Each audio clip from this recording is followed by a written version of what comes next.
Howdy, howdy. This is Mr. Potter. What I want to talk about today is I want to talk about something that's a little bit different from abstract classes. This is actually a little bit more abstract than an abstract class. It's kind of almost like a hint that we get from the programmer. And that's the concept of an interface. So I want to talk a little bit about what an interface is. Um, if you recall when we were talking about abstract classes, we would talk about how an abstract class would have a method header with a semicolon after it. And that meant that we weren't actually going to implement it, but whatever class wanted to extend our abstract class would have to implement it. And we saw that when we were talking about, when we have our dog speaking, or when we had our birds speaking. We had a speak method in our animal class, which was an abstract method, and of course, in our animal class, we had a semicolon there. That was at the end of our method header. So what an interface does is it basically boils that down to its truest form, where it's just saying if you want to be considered a this, whatever type of item you were talking about, then you have to implement these methods. There are no instance variables. There are no there's nothing in it other than just a method header and just basically saying, hi, I'm interface. So what I wanted to do is I wanted to go back to our fraction class, because this was really the first time we talked about it, although I kind of just hand waved over it at a time. The header for our fraction class, we had public class fraction implements comparable.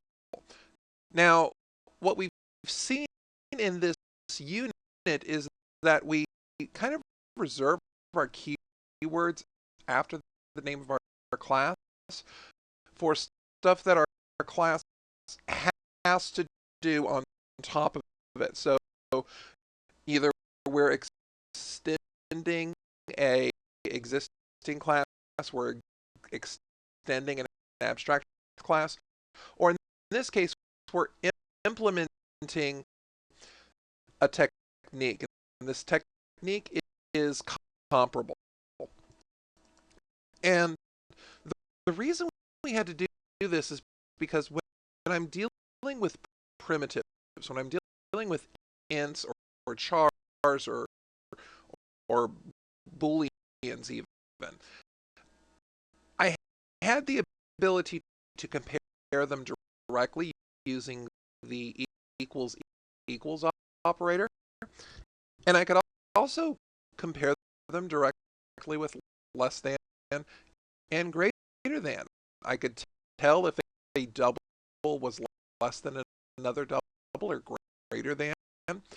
I could even use Unicode to establish some type of lexicographical order when I was dealing with chars. But when we first started looking at strings, we noticed, hey, objects behave differently. When I'm looking at a string, how do I really know which string is less than another string, or which string is greater than another string. And so we had this notion of, well, I've got a compareTo method that string has. And well, if this has a compareTo method, what else is comparable? And so I start thinking to some of the examples that I've seen in my math class. Can I really say that one point is greater than another point? I mean, I could talk about the distance from the origin to indicate some type of order, but that doesn't really do it for me. And similarly, I have the complex numbers, which we really can't put in an order. I mean, I could talk about the modulus of a complex number again to kind of get some type of order. But really, I mean, if I'm comparing 3 plus 4i and 3 minus 4i,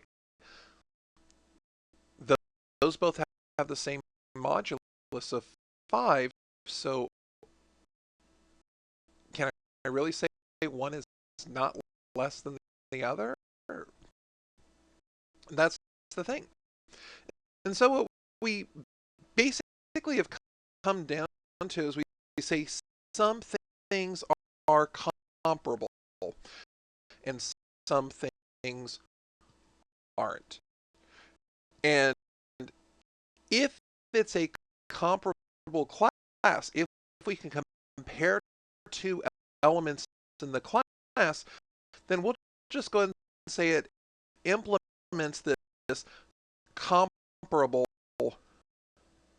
interface. Now, of course, I'm not saying it's a class, and I'm not really saying it's a method. It's just a hint that we should have a method that acts a particular way. And so I want to remind us what we did back in our fraction class. So I'm going to go ahead and scroll down here. For our fraction class, remember that the compareTo method had to return an int.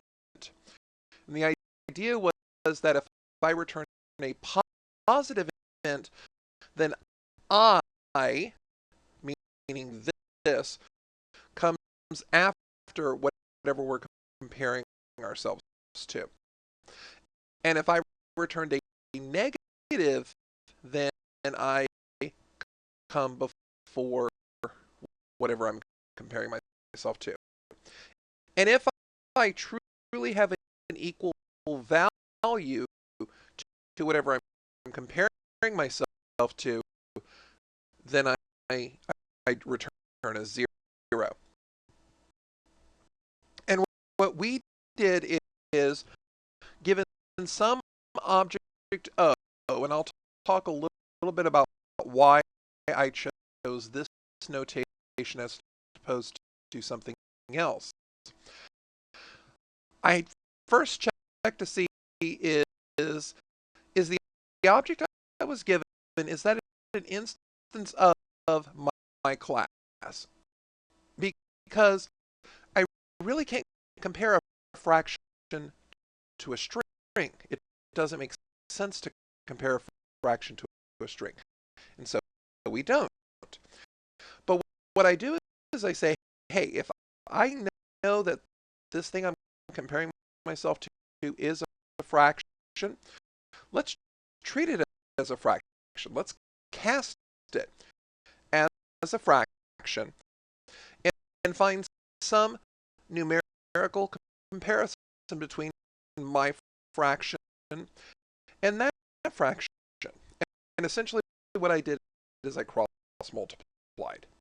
I did my numerator times their denominator, my numerator their denominator minus my their denom their numerator. Let me start again. My numerator times their denominator minus their numerator times my denominator. And if I really was incomparable to what I was trying to compare myself to, then I just flipped the table and said, you know what, just throw a new class cast exception. You can't compare me to a string. You can't compare me to any other object. How can you compare one fraction to an array list? It doesn't make sense. So the other thing that I've done for this video is I've actually went into the Java source code. And by the way, if you ever get a chance to go into the Java source code, I highly suggest you do that. You're going to go into your C drive. You're going to go into your program files. It's either program files or program x86. Go into the Java folder, your JDK folder, and you'll see a little zip file that says source. And these things that we're looking at, this is in the Java lang, which is something that we don't have to import. And so you can see all of the classes that we've talked about, the wrapper classes like Boolean and character and integer in here. But what I did is I opened up comparable, which is the interface that has the compareTo method in it. And so I look at this comparable class, which I've got to open up here, and it is 139 lines long. I'm thinking, oh my God, that is a lot of stuff. But if you notice, it's mostly comments. So what I'm going to do is just temporarily, and by the way, this is on a separate location. This is not part of my actual Java. I'm just going to delete the comments just to kind of see what's actually involved here. So I see that it's part of the Java language package. I see that I'm going to import java.util.everything. And I'm continuing to delete these comments. Okay, I see public interface comparable T. So this is the first clue that something's different. Normally we would say public class and then the name of my class. I see public interface. So this is something letting us know, hey, this is different from a class. And I'll tell you that the most principal difference between this and a class is that all it has is abstract method headers. So here's all the comments that explain this, and here's my abstract method header.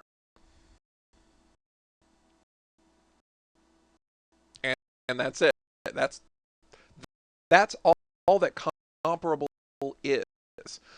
Comparable is just saying, yeah, it'd really be nice if you had a method called compareTo that returned an int when you're comparing an object of type t.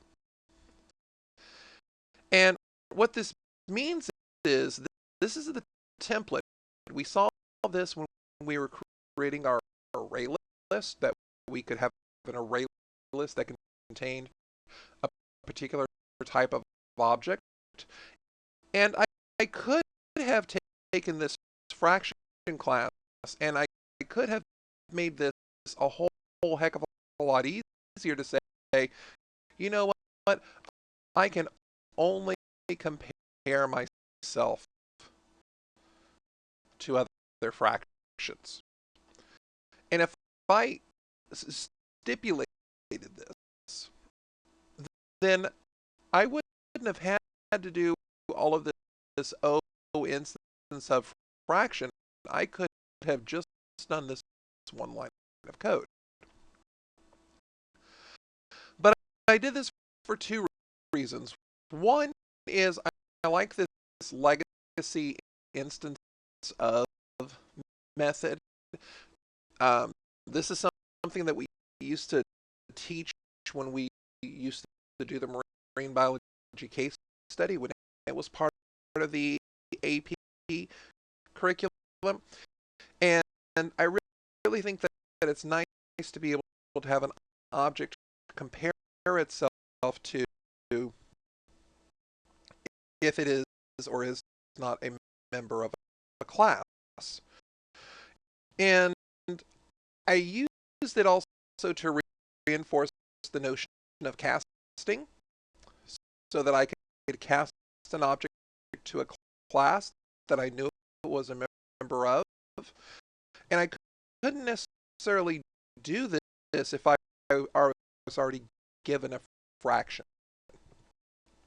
So that's why in the implementation that we did, I didn't use the template comparable.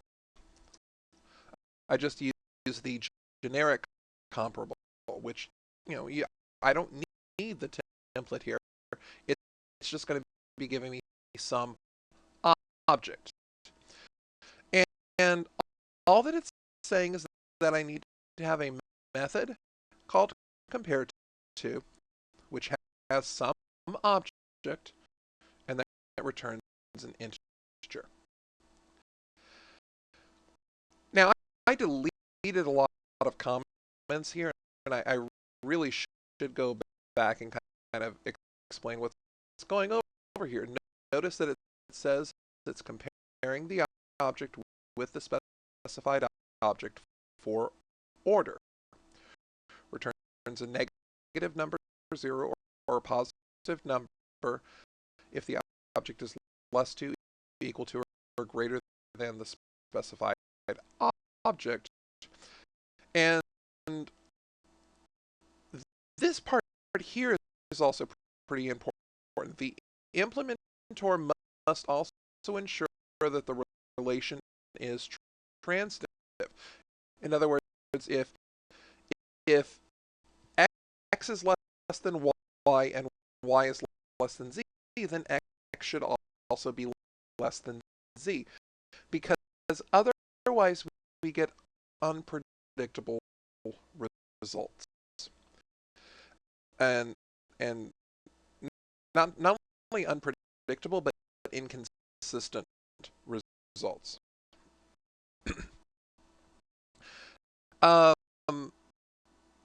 And of course, it says, it is strongly recommended, but not strictly required, that if I do x dot compare to y, if I end up with something where the compare to gives me a 0, they should be considered equal.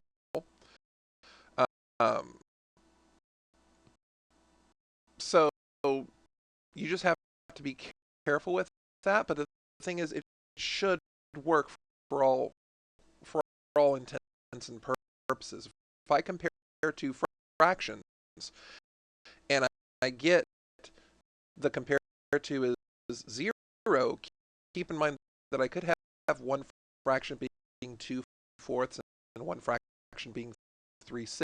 So technically they're not identical, but for all practical purposes, they have the same value. We would treat them as equal.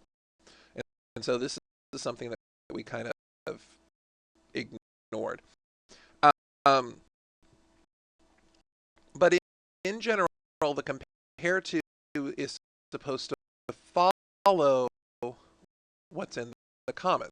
So notice here, I've got a parameter called O, the object that we're comparing to, and it's supposed to return a negative number, 0, or positive integer, as if we're less than, equal to, or greater than, respectively. It should throw a null pointer exception if comparing myself to a null, and Java kind of takes care of that for me because of the idea of casting and because I'm calling on methods of that object. In our fraction class, I was really calling on f.get denominator, f.get numerator, and those methods would throw the null pointer exception for me. But it should also throw a class cast exception if what we're looking at cannot be compared. And that was the other thing that we actually did explicitly. Because we used the instance of, we physically threw a new class cast exception just to make sure that we satisfied that aspect of it. So I have this fraction class. It implements a interface called comparable, and the interface comparable requires that we have a method called compareTo, which has an object and returns an int. So what I'm going to do, I'm going to go ahead and close this. I'm not going to save it because I really don't need it. And I'm going to close this, and I'm going to go ahead and save it because I've done all the changes. But I'm going to create an interface. So what I'm going to do is I'm going to create a file, and I'm going to call it, it's going to be an empty Java file, and I'm just going to call it coin. And it would be really nice if this was in my directory, but I'll take care of that in a moment. On my desktop, please. So let's call this coin. And so what I'm going to do is I'm going to create a public interface coin. And to be a coin, I think there's two things that a coin should do. One is a coin should have value. So a coin should have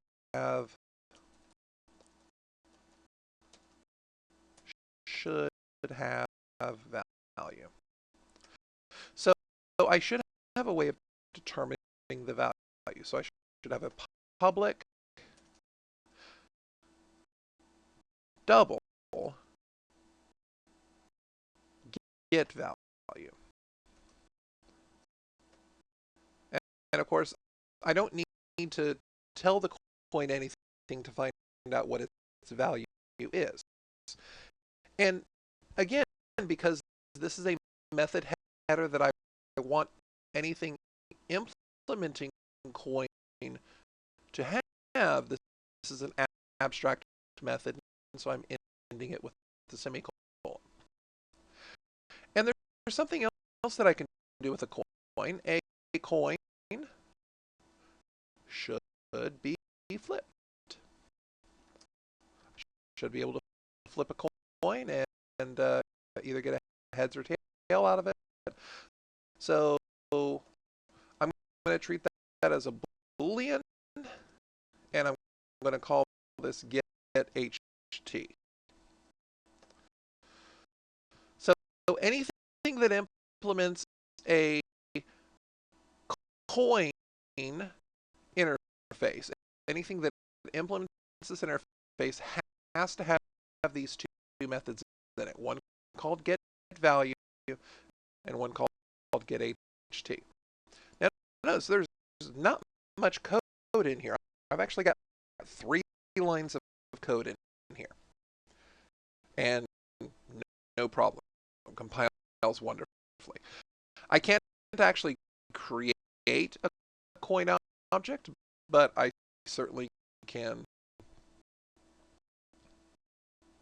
extend this or implement this. So I'm going to do this. I'm going to create 2 coins, 2 files, 2 classes that are going to extend coins. So the first thing I'm going to do is I'm going to create a quarter. So I'm going to have public class quarter implements coin.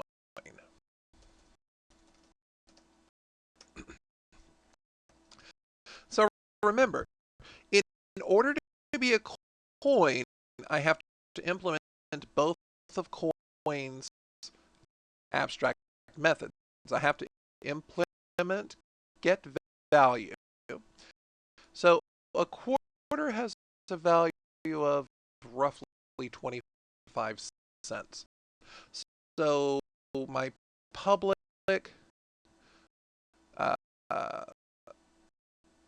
double getValue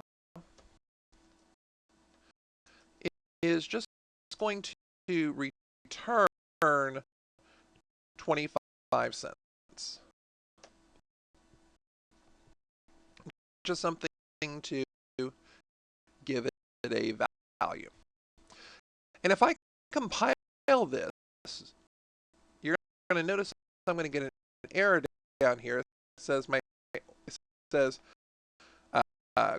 quarter is not abstract and does not override the abstract method getHT in coin. Remember, coin said you have to have a getHT method, and I'm not doing my job. So I would have to say this is an abstract class if I continued on. So let's go ahead and implement this. So I'm going to say public Boolean getHT, and if I'm going to flip a coin, it's roughly 50% heads or tails. So what I'm going to do is I'm going to return the result if I take math.random, and if that is less than 0.5. So if it's, I get a random real number between 0 and 1, and if it's less than 0.5, then it's heads, and if it's greater than 0.5, then it's tails. And this gives me my 50-50 probability, and you know what? That's wonderful. This works fine. So I've got my quarter class, which implements coin, which means it basically runs both of these methods. I'm going to create one more class that implements these methods.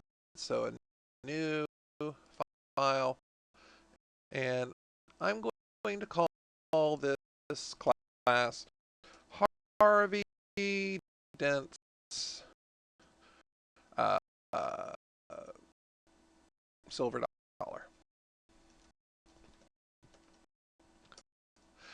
Now, those of y'all that are familiar with the Batman mythos uh, know that Harvey Dent plays the is a DA in Gotham that uh, eventually becomes the villain Two-Face, and he has a silver dollar coin which has two heads on it.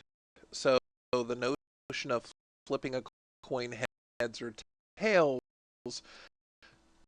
he can manipulate that to his advantage. And of course, after he becomes Two-Face, one side of the coin gets damaged, and so that's how he uses to distinguish justice from mercy, if you want to call it that. So I'm going to say a public class Harvey Dent silver dollar implements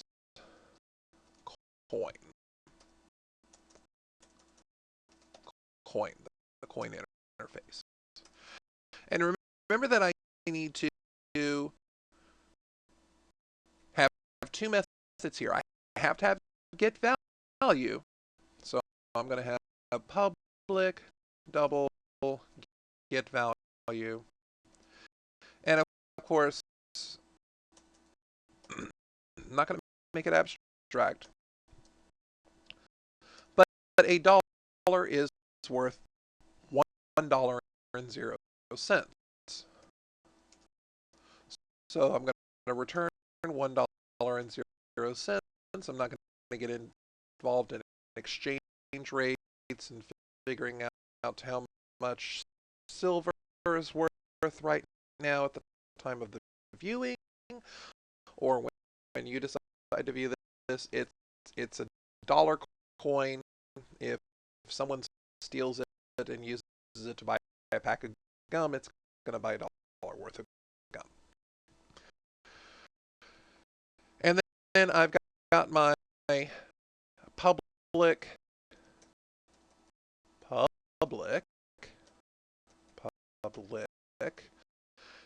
Boolean get HT, and remember this is a rigged coin, so we're just going to return true all the time. So I've got a quarter and I've got Harvey Dent silver dollar, and I can compile both of these, and Java loves them. So last thing I'm going to do is I'm going to create a file called interface driver.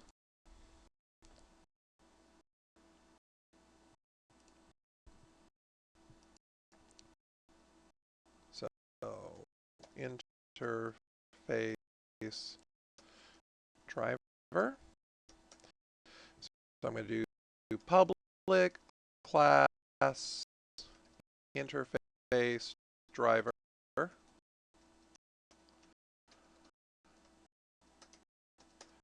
And this is just going to be where my public static void main rests. Static void main string args. And close parents. So what I'm going to do is I'm going to create a quarter. So quarter Q gets new quarter.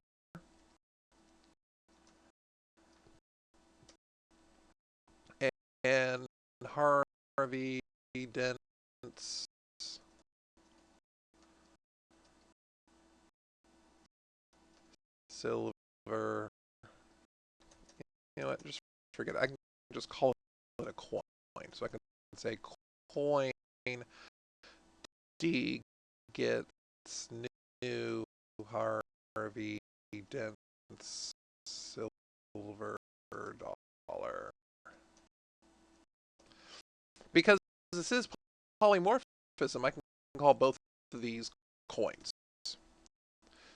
Because they are both coins. They both implement the coin class. So I can use that as the type that I'm declaring them. So what I can do is I can say system.out.println q.getValue. And I can do system.out.println d.getValue.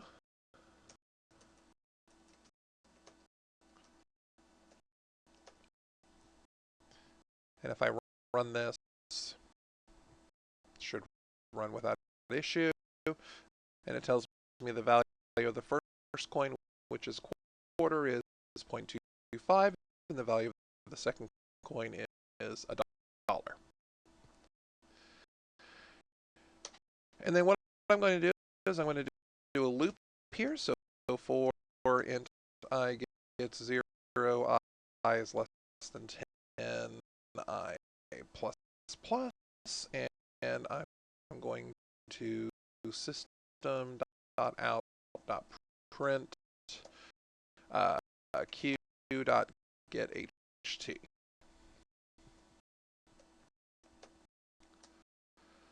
And so what this is going to do now is it's going to flip Q 10 times, and I see I've got true, false, true, false, true, true, false, false, false, true.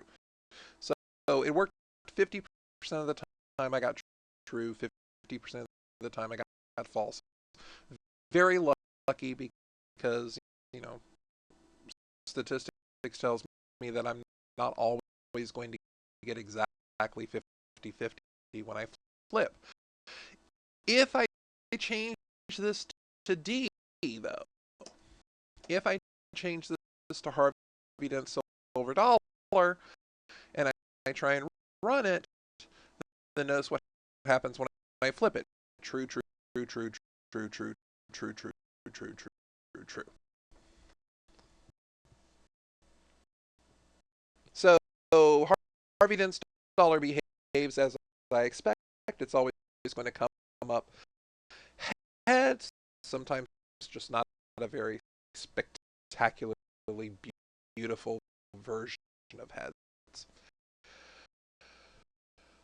But what we've done today is we've talked about the interface idea, the idea that I can create a file that basically says you should have these methods and they should be implemented in this way, but you need to implement them. If you want to call yourself a coin or a comparable object, or later on when we get into graphical user interfaces, we'll talk about if you want to be a mouse listener, you have to implement these methods. If you want to be a key listener, you have to implement these methods so that you can react to key presses and mouse responses. What we've also done is we've created two classes that both implement the coin interface, and of course, to implement the coin interface, we have to write the code for the abstract methods that were defined in the interface.